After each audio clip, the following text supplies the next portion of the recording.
Mark and Suzanne, revolutionizing radio. Well, good morning, everybody. Welcome to another episode of the Mark and Suzanne Show. I am Mark. She is Suzanne. Oh, wait. Where is Suzanne? I don't see her on our list, Jeff. Did she just decide to bail out once again? And what is she out getting a manicure or something? Probably getting her hair done. Or that'd be my guess. I can't see her on the screen here. So, oh, she's not here today. Oh, Suzanne, you look very different with a bald head, and your voice sounds so different. Yeah, Suzanne is out of her country. She's in another country. She went back to the country of Californistan to be with family. So she's away today. And I believe she'll be back tomorrow. And if you're available, we can do show with Suzanne tomorrow morning if you wish. Excellent. Well, anyways, I am Mark and she is Suzanne. We do miss her when she's not here. We'll be glad to have her back tomorrow, and we'll see if we might be able to pull off a show. But I did hear a laugh in the background, which seems to indicate that our good friend Greg Carpenter has showed up in her stead. Hello, Greg. I is here. I can be Suzanne if you need. I'm just not as smart and not as pretty. I want to hear that voice. Let's hear you be Suzanne. So, well, folks, we are glad you joined us. We've got a lot going on. And, of course, as you know, we just continue to grow out and build out the network here at Cerberus Radio Network. We've got a whole host of shows for you here to tune into, Greg being one of those shows, Jeff being another. And folks, if you want to revolutionize your thinking on the mess that we face today, then we are the network for you. We've got a wide variety of shows offering. We've got many more that we plan to bring down the pike. And we ask you to share all of our shows with your friends and family. And granted, some of our shows are a little cutting edge and provocative, but you know, folks, we need to be that way right now. We've got to shatter an existing paradigm and replace it with a new one. Well, the only way you shatter an existing paradigm is to confront it and to point out its flaws, why it's wrong, why it's a bad idea to think that way. And we're doing that here at the Cerberus Radio Network, and we're so thrilled you joined us. Again, welcome to the show, Greg, and the executive producer, Jeff Johnson, who also has his own show as well. Well, we've got a lot of turf to cover today, and we're going to stay a little bit philosophical as we continue down this path of shattering paradigms. You know, Greg and Jeff, one of the things that I hear routinely, and it's funny, my good friend Dan Fisher and I were talking about this. As you might recall, Dan ran for governor down here in Oklahoma during the Republican primary. He ended up coming in fourth place, being outspent at least 16-1, probably more. And where the guys that made it through the primary, each spent roughly $4.5 million. Dan spent $303,000, ended up in fourth place, drawing 36,000 votes, running on a audacious message of abolishing abortion by asserting state sovereignty. And so he and I were talking the other day, and one of the things he ran into on the campaign all the time was this constant refrain from people. We want to abolish abortion, but we can't. And there is the paradigm we're trying to shatter. We are trying to destroy that paradigm that is so ingrained and stuck in people's minds because they have been trained literally for their entire lives. And we have seen this actually in play for generations. They have been trained to believe that they're powerless. They have no power, which of course refutes everything that this country stood for back in 1776, where the people had all the power.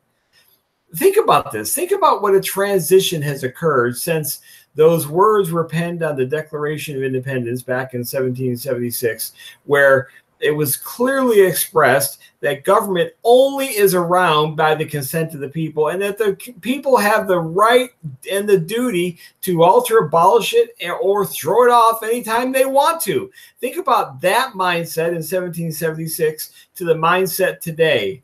We can't. We can't end evil, Kreslin, you big dummy. Don't you know the Supreme Court has to end evil? Isn't it interesting how everyone is psychologically neutered, that they can't think outside of a predefined paradigm that is given to them in the schoolhouse that is set up by the state. You can't think anymore on your own. And it was one of the things that I noticed over the years, that people have lost the ability not to generally think about things, but how to think. Mm-hmm. They've lost the ability of how to think, not to think itself. And I know it sounds like a moot point, Greg. You're talking like in circles in and amongst yourself.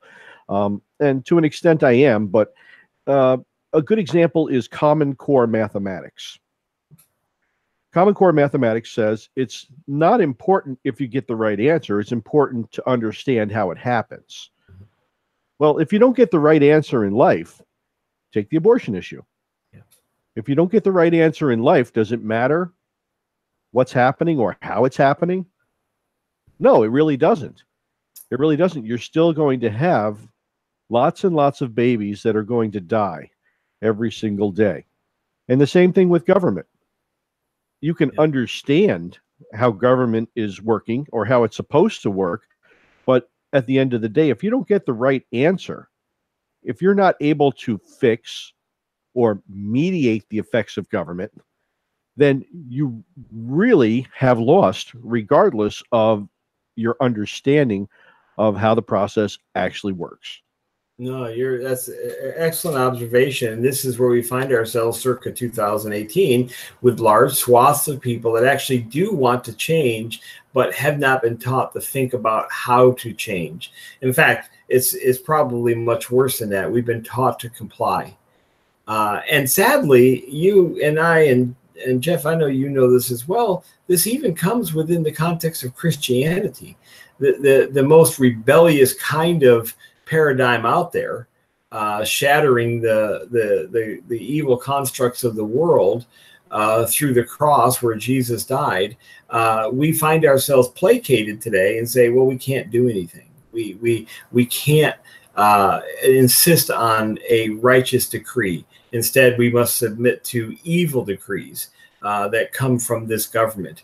And so across the board, people who want to change things really don't think about how to do it. They are aware that things need to be changed. In that regard, there is a kind of thinking that's going on. There's an assessment kind of thinking going on, and most people are coming that are in and certainly running in Christian circles, or what we might call well-meaning conservative circles. They're assessing the problem. They're able to do that, but they're unable to think, well, how do we fix it? Because we've been so inculcated, so indoctrinated with this idea that there's a process. Well, oddly enough, the process always leads seemingly to bigger government and never satisfying the problems that we are trying to fix, right? That's right. That's right. We always seem to end up with more centralized national government in response to any type of an issue that's arisen over the many, many years. Congress abdicates their power to the president. The states abdicate their power to the Congress, and the counties abdicate their power to the states. Mm-hmm. And it all moves up into a centralized location. It's kind of like a statistical model, the theory of central relativity. You basically have everything that moves to the center. And in a large government setting, you're looking at the same type of a model. You have these small local governments, and then more towards the center, you have the state governments on either side. And then in the middle, the big bell curve, the big mm-hmm. center, and this is like the line of power mm-hmm. or the line of legislation authority. And it all tends to move to the center where it inevitably ends up. We didn't need immigration reform back in the 1860s, 1870s. We needed the states to step up and do their part mm-hmm. and make sure they were talking with each other, but it became too much of a burden for them, so they abdicated. Mm-hmm. They gave it to the feds. And then the same thing with everything else we look at, it gets abdicated, and and of course the other part of that really isn't part of a legislative process, but has turned into a legislative process, is the introduction of the courts and the absolute power that the courts tend to have gotten, because they take the power from the Congress and the president and can say or do whatever they want because they're supposed to be right on everything. And of course, it's a whim, or it's a political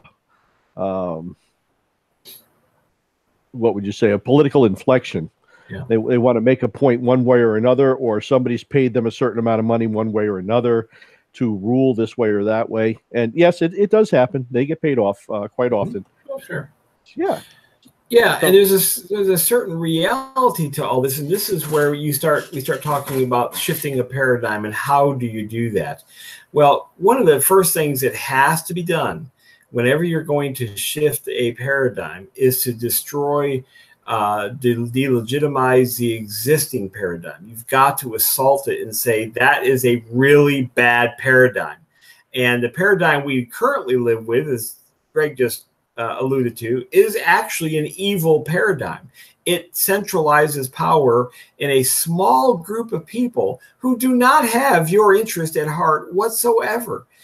In fact, they don't not only not have your interest in heart, they have somebody else's interest at heart, usually themselves or in cohorts with other special interests. And yet we continue to prop up this thing and think it's the best thing since sliced bread. So you have to begin to prove and appeal to the conscience and the minds of the listeners, of the people that we interact with on a daily basis. We have to appeal to them to reconsider their deeply held beliefs, because until they do, until they're willing to say, well, you know, Kreslitz maybe isn't as dumb as we thought he was. And they begin to step back and say, well, you know, some of the things Greg Carpenter, the smart guy in the show, is making, as one of the points he's making, we should listen to those, ignore Kreslitz, but we should listen to Greg Carpenter and Jeff Johnson. But really, until you are willing to step back and say and examine what you believe, this is the job of critical thinking. This is the process of reflection, of pondering, of considering, of contemplating, pausing for a moment and reassaulting your deeply held beliefs. Are your deeply held beliefs embedded or supported by actual facts? Are they supported by transcendent truth, or are they just kind of figments of your imagination? And I will tell you this, I had a great conversation with somebody yesterday, Greg, who, after exposing the realities of the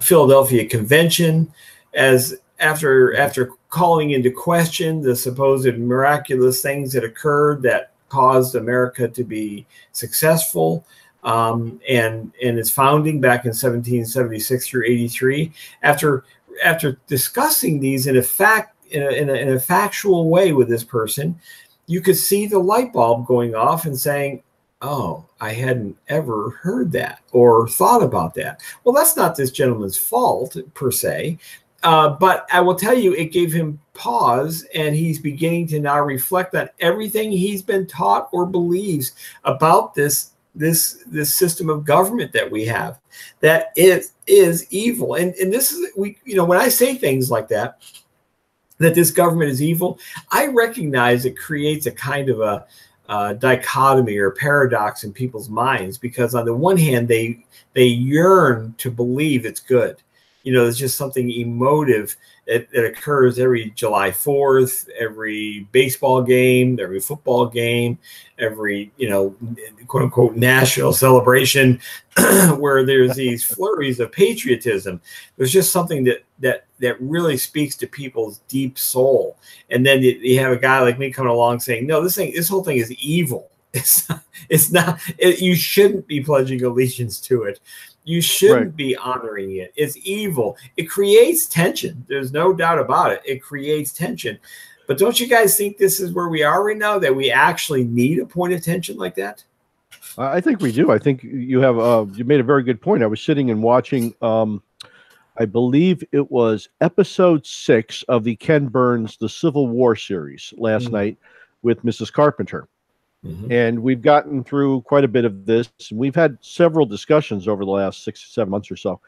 And she looked at me, and last night we got near the end of the episode, and she said, "Why did Lincoln choose to kill so many people?" Yeah. Oh, my heart soared. I know it did. she finally got it. The lights came on, and it was just it was a terrible thing to explain what really happened, and how the South was baited into firing at Fort Sumter, and Fort Sumter wasn't actually the first engagement of the Civil War. That was a story too, and how all the propaganda was taken and used, and how Lincoln used the Negro slaves and freed them and then put them right back in the army so they could die because politically it was a good move for him.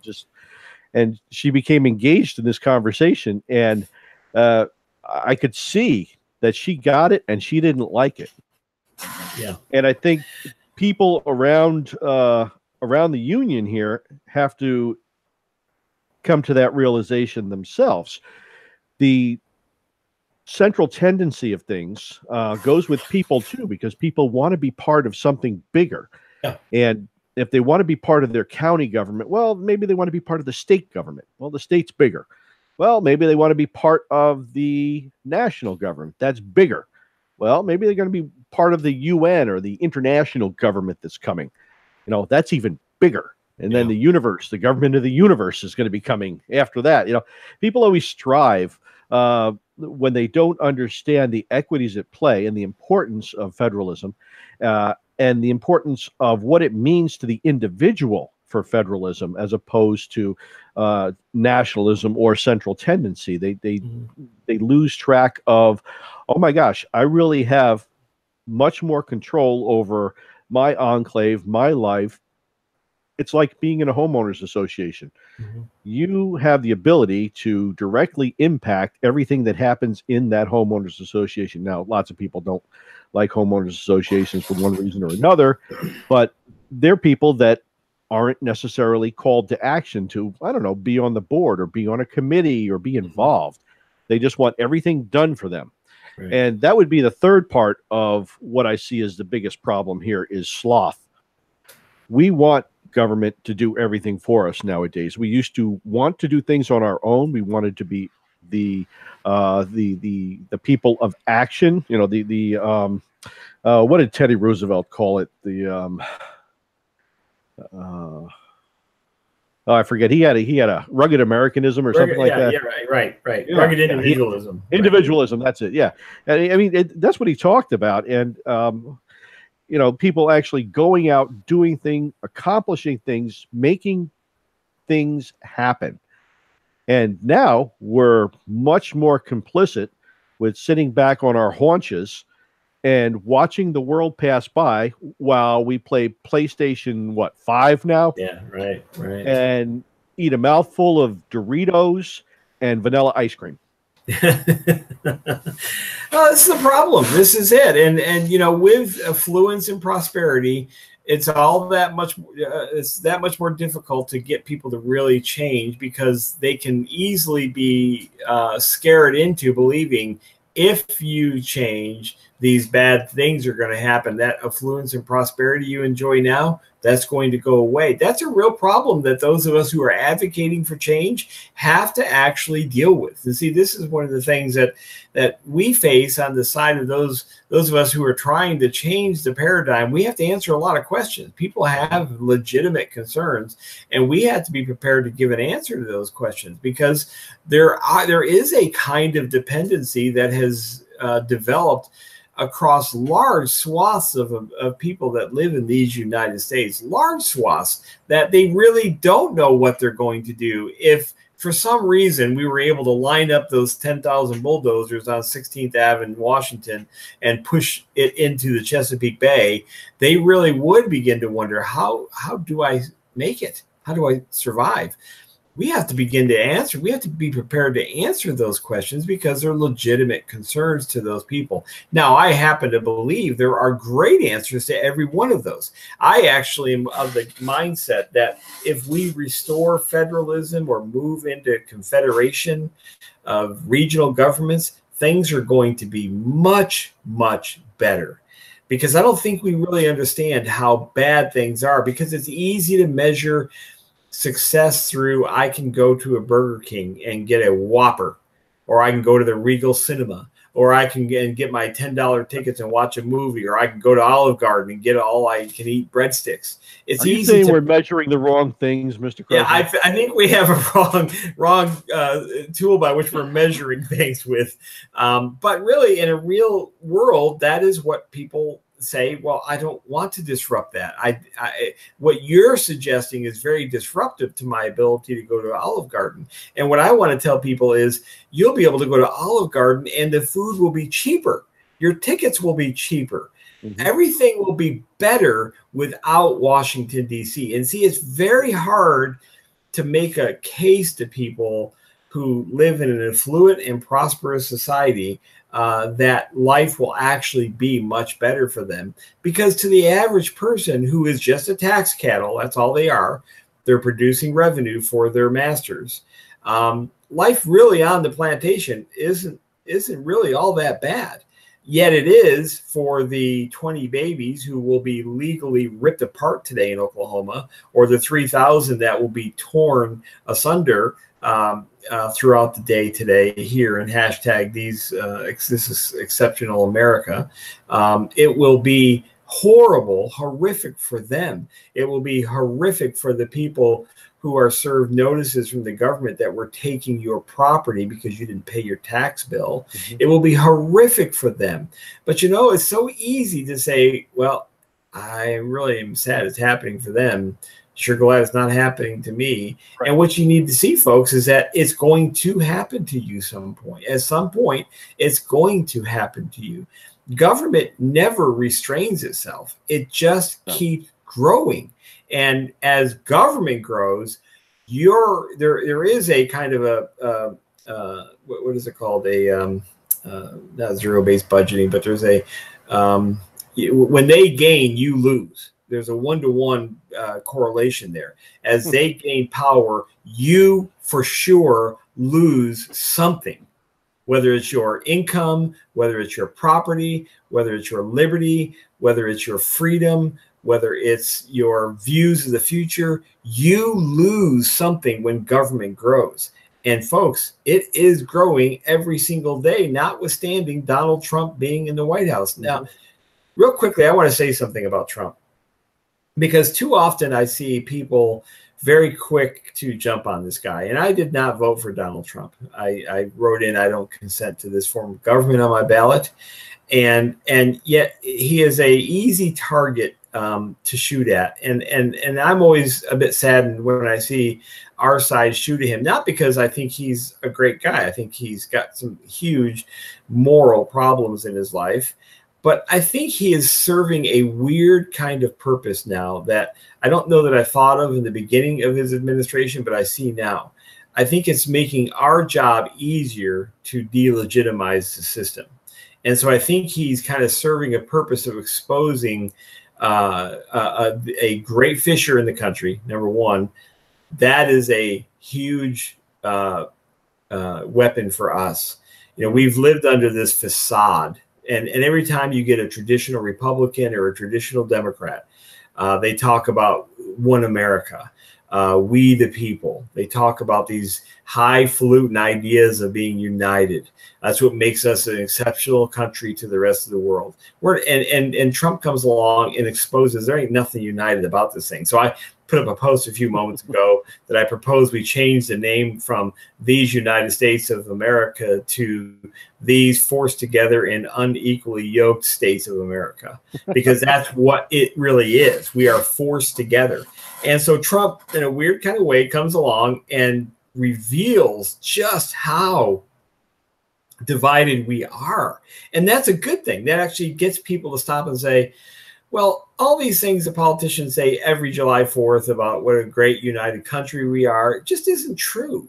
So I want to applaud the guy for taking the steps that he does to continue to reveal that huge fissure. I think he's also a guy that is exposing this deep state, this other government that is actually at work.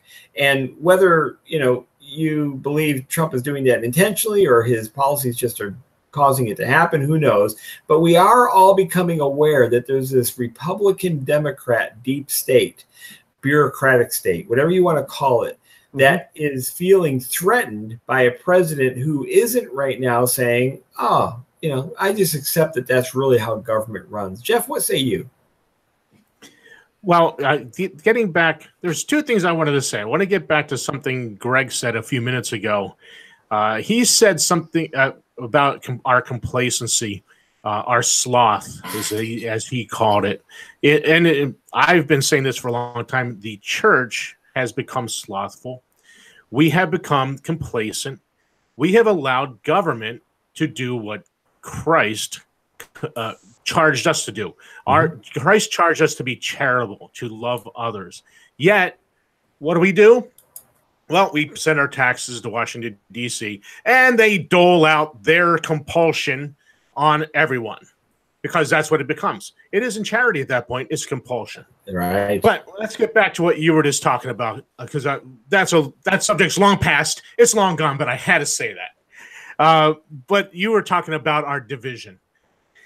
We are divided, but not that much. There was a post about Hillary Clinton this morning, and I posted this on our service Facebook page. Not the post itself. I quoted the person that posted something above this thing. This person said it. I just let it out of the bag. I just cut it back in half. It's a he. He said, it's time to physically remove these people from this country. The left and the right are equally intolerant of disagreement. They are equally Marxist, and they're both comfortable in their Marxism. Yeah. We are not a unified union. We are very polarized. We are very separate. And quite honestly, right and left, because there's no such thing, but right and left, I have nothing in common with either side of this because, I'm not looking to remove people I disagree with, but I am seeking to remove myself from this union. And that's what I work towards every day. I keep constantly posting about the Declaration of Independence because there is the solution. And people always ask, where's the solution? There it is. Look, read that. We're not allowed to use that again, Jeff. We can't use that. We used it once.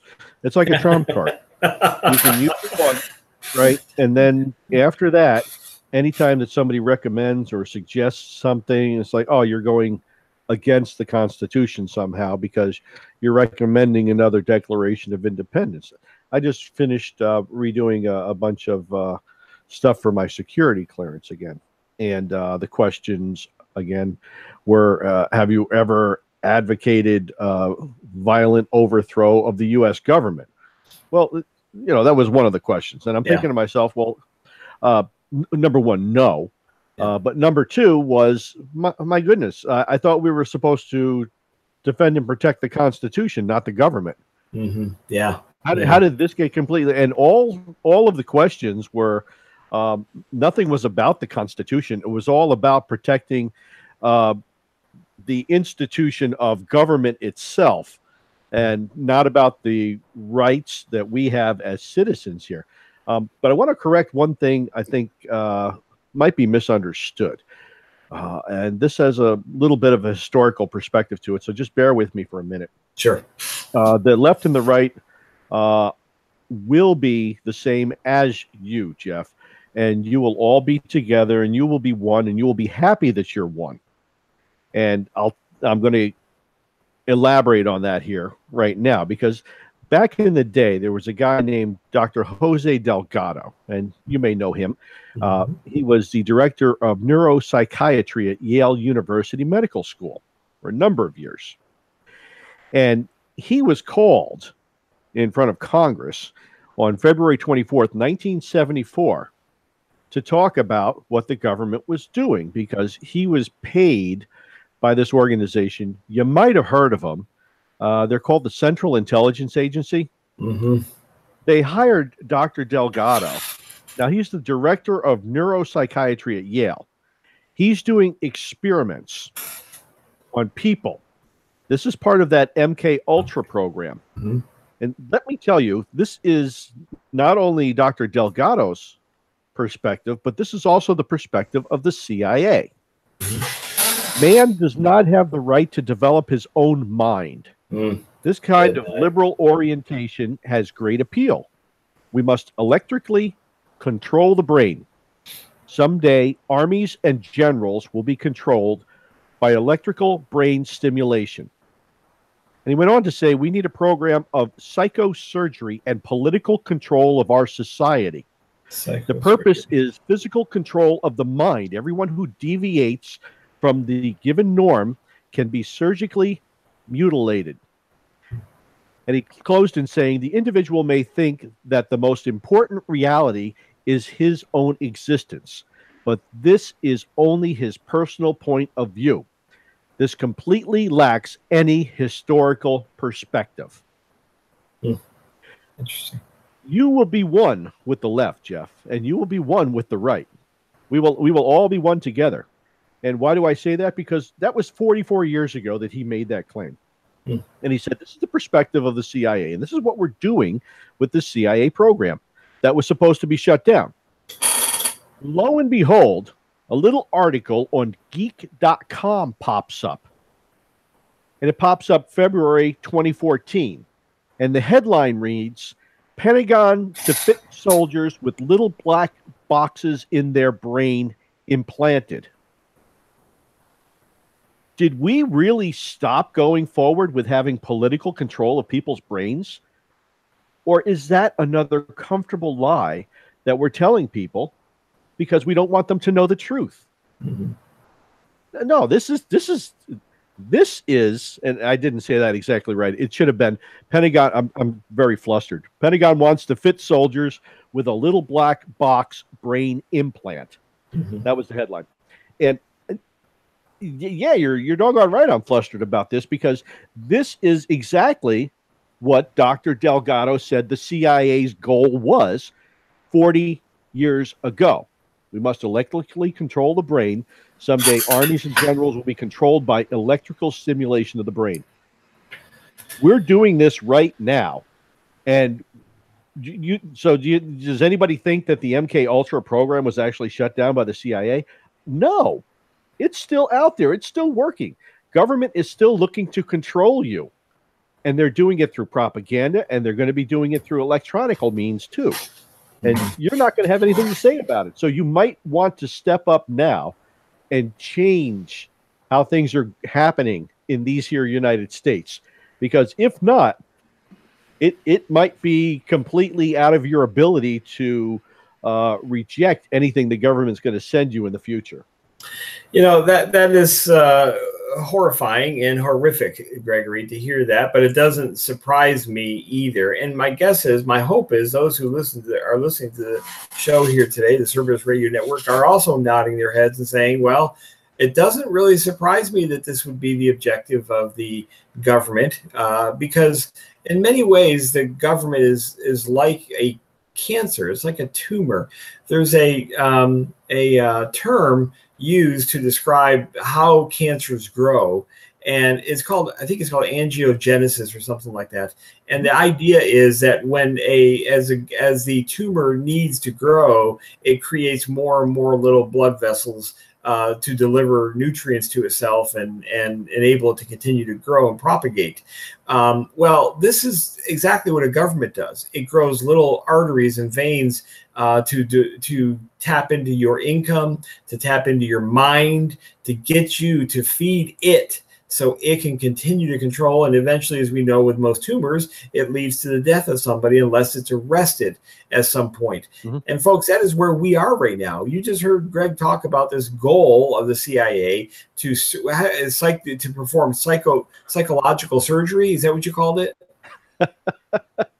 Yeah, isn't that Yes. I mean, that's just terrifying if you think about it. But it totally makes sense. Yeah, it's psychosurgery is what Dr. Delgado called it. He said we need a program of psychosurgery and political control of our society. And that is what has happened to all of us, folks. We've all been part of the tumor growth that needs nutrients, and you are the nutrient. I am the nutrient. It wants to absorb us. It wants to take from us. And the only way you stop it is dramatic change. So nobody I know that has had cancer, the doctor says, let's just put a Band-Aid on that. No, you go after an aggressive chemotherapy regime, a radiation regime, whatever it is. The doctors, whatever their theory is on arresting cancer, they take an aggressive approach to it. Folks, you've got to take an aggressive approach in your mind about this government. It is not a good government. It is evil. It is evil every single day. So the objective must be not to placate it, not to get along. It must be to arrest it. Now, fortunately, we have peaceful political means to do that. It is not too late to exercise those peaceful political means, but it actually means you have to exercise them. You can't just wait for somebody else to do it. You certainly cannot wait for Mark and Suzanne and Greg and Jeff to do it. We're 4 people that are trying to get the ideas out there that you've got to arrest this tumor. You've got to radiate it. You've got to bomb it with chemotherapy because its capillaries are continuing to spread out and sucking more and more of your property, sucking more and more of your income, sucking more and more of your freedom, of your privacy. It is absorbing you into itself so that it can survive. Its goal is survival. And do you think a tumor in a body thinks, oh, I just want to coexist with the body? What does a tumor do to the body? It eventually ravages it and kills it. Mm-hmm. This thing is a cancer, folks. And you just heard testimony by Dr. Delgado who said that's what we're trying to do. We are trying to get to you. And we're not just trying, we are successfully getting to you through propaganda, through this false notion that we are a united states of America. These celebrations, these national celebrations that get us to laud Washington, D.C. Go to Washington. Look at the size of the buildings there. Look at how majestic they are. That's by design. That's by design to get you to believe you're small. You're puny. When you stand in front of that Capitol or you stand over by the White House and you're 200 yards away from it because you can't get close to it. When you stand by some of these structures, they're intended to be huge to make you small. This is psychological. And Mark, they also have this Greek mythological godlike appearance. Yeah.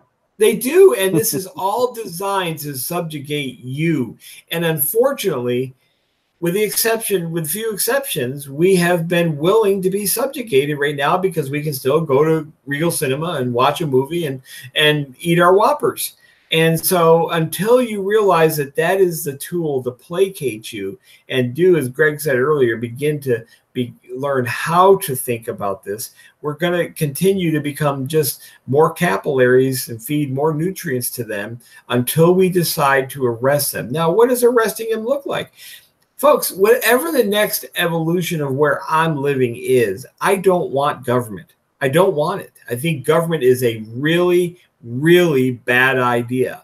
Now, that doesn't mean that I don't believe in organizing a society, but never, ever, ever, ever, ever would you get me to endorse a legislature. Would you ever get me to endorse a executive that executes the laws of the legislature? Folks, the experiment has failed. It is clear. This government that we have here has now been responsible for the death of untold millions of people through abortion, through property seizure, through land seizure, through foreign entanglements. This is evil. You don't want this. So stop even thinking this great 3-branch government was the best thing since sliced bread. Just stop thinking it. You've got to at some point say, well, what has that led to? This is the critical thinking that needs to occur. And we're counting on you, everyone in the listening audience, to begin to think that way. Stop worshiping at the altar of the Constitution. Stop worshiping at the government that came out. The Article 1, 2, and 3, they're not the best articles ever written since mankind was first walking the earth. They're not the best. They are a step. They are another way that ended up being used to grow this massive, metastasizing cancer. So if that's not it, now you got to step back and say, well, what is? Well, I do think you do not have to have government as we understand it. You don't. This is why I have been for quite some time a night watchman, a minarchist, a Jeffersonian. I have been for a very tiny, something we might refer to as government that only has the courts, only has a police force to stop bad guys, but they are only charged to stop bad guys, not speeders, not people who don't wear their seatbelts. And a military to protect borders. That's it. That's all we actually need, folks. Don't think you need this thing. Why? Guys, Greg and Jeff, how did we come to believe we can't live without this thing? How did that happen? It's part of the propaganda that's been going on for years. I mean, I had a person told me the other day, don't you understand? The Federalists lost at the Constitutional Convention. I said, well, it wasn't a constitutional convention. It was a federal convention. Yeah. But it turns out to be pretty much just a national convention, which means that the Federalists actually won. If you look at any of the first dozen or so court appointments. Totally won. Yeah, it was a no-brainer that the Federalists won. And part of the problem that we suffer today is our myopic view of issues that pop up. We don't put them all together. Right. We look at things in just little, very succinct areas in the government and say, well, there's a problem here. Well, there's a problem there. And so we go around and we have the state. If there's something going on in a local government, the state investigates the local government. And if there's something going on at a state, then the feds come in and investigate the state. But who investigates the Fed? They investigate themselves. Well, now, how does that happen? Why don't we have the local governments investigating the Fed when something happens? You really want checks and balances? Oh, put me on that list. I will make you a list of checks and balances that will make your head spin, but are pretty simple. You know, we can't have the institution that's being accused of corruptness be the ones to investigate themselves. Right. It's like having the fox, sit outside in a group of fox and say, okay, now we have to figure out who took the chickens out of the hen house. Right. And you're never going to get the answer. You're not going to get a truthful answer. Right. Kind of like, who was involved with disrupting the 2016 elections? Well, all fingers are pointing to the CIA doing that, not the Russians. But superficially, we look at it and say, well, we don't like Russia, so it must have been the Russians. Well, why don't we like Russia? Have we figured that part out yet? We won't take it to the next step. We won't put the big picture together. And part of the issue, is in the celebration of true diversity, we're trying to all be the same. And we're going to have the same perspective and the same point of view. And we can't seem to understand everybody else's piece of the world. So there's your irony of how we're all put together. I mean, people and I bring this point up a lot, especially when I was doing my my PhD work in healthcare, is somebody who is an Inuit, right? Living in Alaska, somewhere, do they need the same type of healthcare coverage as someone in the inner city living on the streets in Atlanta? Mm-hmm. And if not, why? And if so, why? or somebody who lives in the Badlands of South Dakota, or somebody who lives out in the desert of New Mexico, or who lives in the rich section in LA. No, we don't. We don't need the same thing for everybody. This is a major misconception. And the other part of that major misconception that we have is we say, well, Denmark can do it, or France can do it, or you realize that Denmark has less people than Wisconsin? I mean, right. Come on. You can't, put one of those countries against this union. We dwarf. We're the third most populous entity. I'll call it entity in the world, because we're not a country. We should know. And that was the other part that my wife got last night. She actually absorbed the concept of different countries coming together at a federal convention. Yeah. She said, well, Greg, I understand that 11 accepted and ratified the Constitution, and it went into effect. I was like, that's right. She said, but what happened to Rhode Island and North Carolina? They didn't ratify it. Right. I said, well, what do you think? She goes, they were still separate countries. I said, that's exactly right. Yep. I mean, last night was a big score. Big score with the Lord. Can I jump in here real quick? Because, Greg, you said something about the Federalists earlier. And Greg, or Mark, when I was setting up the show, I asked the question, do we just, quote unquote, need to get back to the Constitution? And here is the crux of the issue, the Federalists. Yep. Back in 1791, 4 years after the ratification of the brand new worshipped Constitution, George Washington is sending federal troops into Pennsylvania to put down a tax rebellion. Yep. Oh, the irony of that whole thing. Oh, yeah. King George Washington is now at war with people protesting taxes. Then we have just a mere 7 years later, the Federalists passed the unconstitutional Alien and Sedition Acts, and Adams signed them into law. So I asked this very question: what Constitution are we getting back to? The one that they ignored 4 years after they ratified it? The one they ignored in 1798, where they passed laws that were obviously unconstitutional? And Jefferson, Madison, and John Taylor Caroline met in secret because they knew that they'd be arrested for being seditious if they were known to be opposing the government and speaking ill of the government. Is that the Constitution we need to get back to? You seem to be a little emotional about this, Jeff. I'm very surprised at you. No, not emotional. I'm passionate. That was all passion. That wasn't anger. That wasn't. That was all passion. I got you. So, what's really scary about this is that they did have to. And you're right. They did have to meet in secret. And think about that. These were the guys, for the most part, who were the authors of the document that was there to protect their freedom of speech and their ability to be able to object to the government. And they're hiding from the same document that they just got passed. Folks, I hope you're catching all this.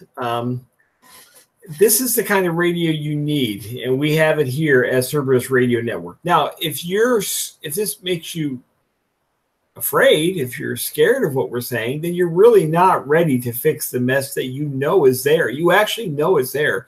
You're just not ready to be that kind of courageous truth teller. And that is what we do here at Cerberus Radio Network. We tell you the truth. But we can only do that. We can only expand our reach with your help.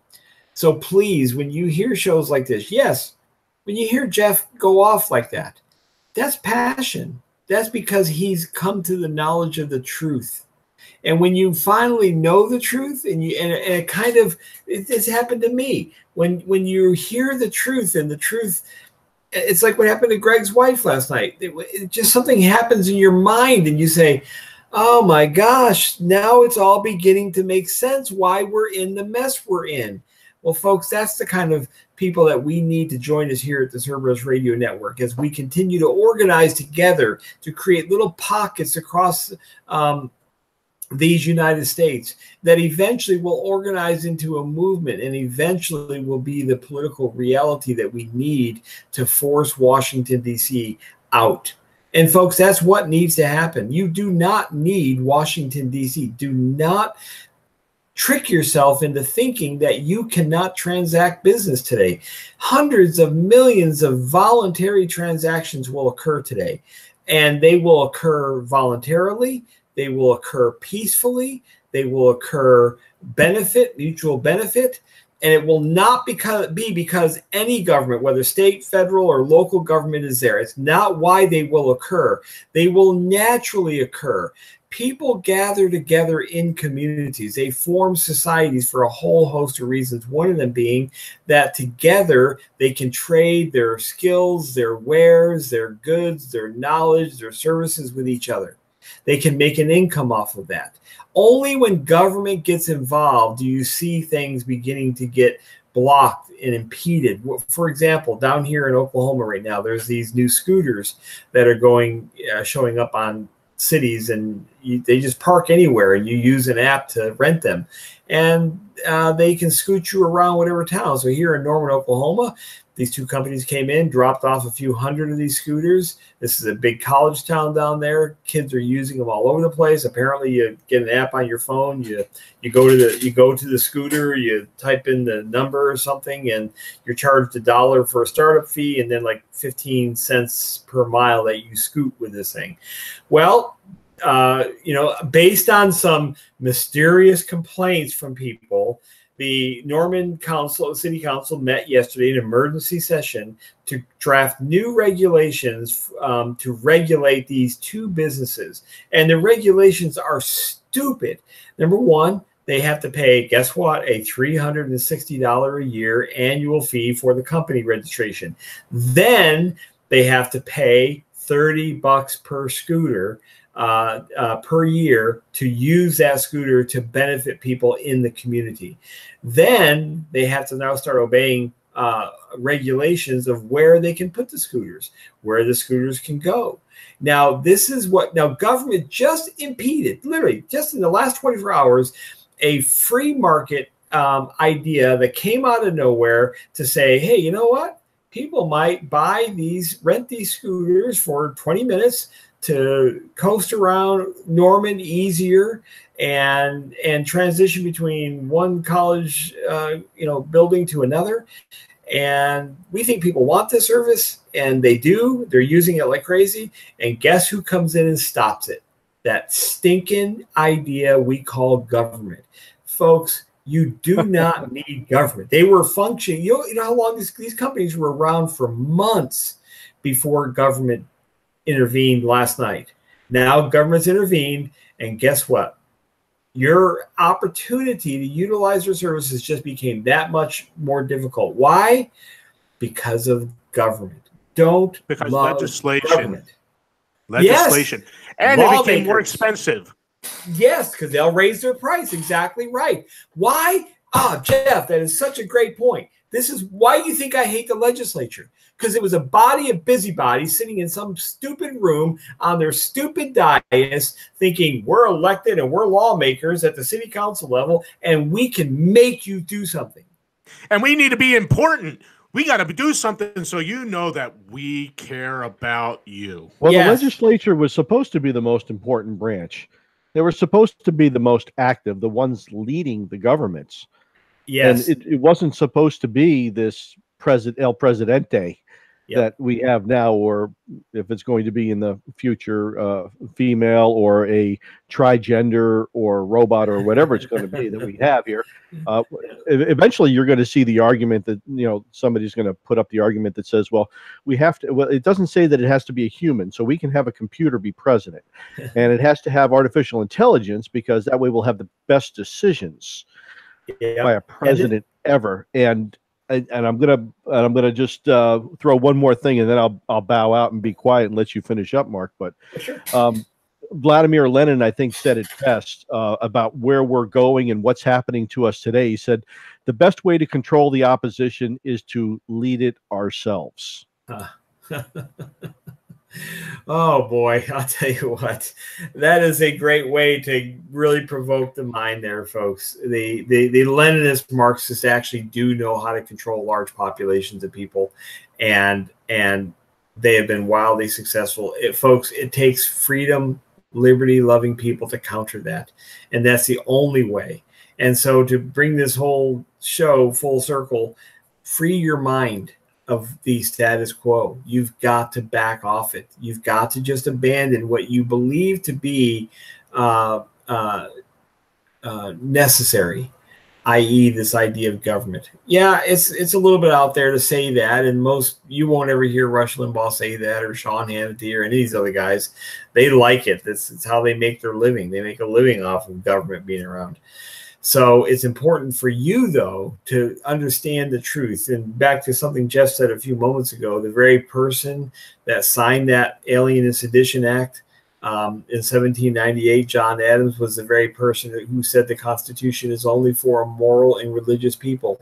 Well, President Adams, how moral and religious was it for you to break your oath? Folks, stop and think about that for a minute. The guy that we laud, the guy that we put up on a pedestal, who said those famous words, wrote those famous words, the Constitution is only for a moral and religious people, himself was not moral and religious. And yet he was the president of the United States, who signed a piece of legislation that ended up arresting 25 people. I think it was 4 or 6 people ended up in jail. People were hurt. People were actually financially hurt. One guy died awaiting sentencing. Folks, this is government. This is what we, every July 4th, this is what we, September 17th, this is what every 2 years we get in line like good tax cattle and do our duty and put our I voted sticker on to support. Folks, don't legitimize the thing that is going to eventually kill you or your family. It will absorb you. What is it? Remember the old Star Trek, the Borg? It already has assimilated you in a large degree. It is not too late to break this tractor beam, folks. It is not too late. And it is not necessary for violence. It is necessary for people like you listening to this radio station today, people like you who know that there's something wrong, being able to make good arguments and use the peaceful political tools that we have at our disposal, like nullification, like a state saying to Washington, no, we will not obey you, like secession, a group of people in something we call the states saying, we will not obey you, and we are going to leave we are going to break our connection with you. Read the preamble to the Declaration of Independence. When in the course of human events it becomes necessary for one people to dissolve their political bonds with another. That's what they did. As a people, they said, we are dissolving our bonds. Secession is a wonderful peaceful political tool. Just because some megalomaniac named Abraham Lincoln decided to start a war and then end up murdering 700,000 people doesn't mean that's going to repeat today. Great Britain seceded from the European Union. Catalonians put 1 million people on the street yesterday. Apparently, they're back at it again, wanting independence. The Scots will be independent from England someday. There's noise out in California right now. They want to secede from the United States. Let them, folks. It's a good thing. And I never mock California wanting to leave. I support them. I'm going to send them a donation. Man, do it. Lead the way on secession, because you know what secession of California would actually mean? It would mean the end of Washington, D.C. Washington cannot survive without California. And then as they leave, so goes Washington, so goes Oregon, so goes Nevada, probably New Mexico, Arizona. That's not a bad thing, folks. Don't believe the lies you've been told and continue to be told. that you can't live without government. You can, and life will actually be much better. Folks, until we connect again, I am Mark. She is Suzanne. I hope you have a wonderful day. We'll see you around the corner.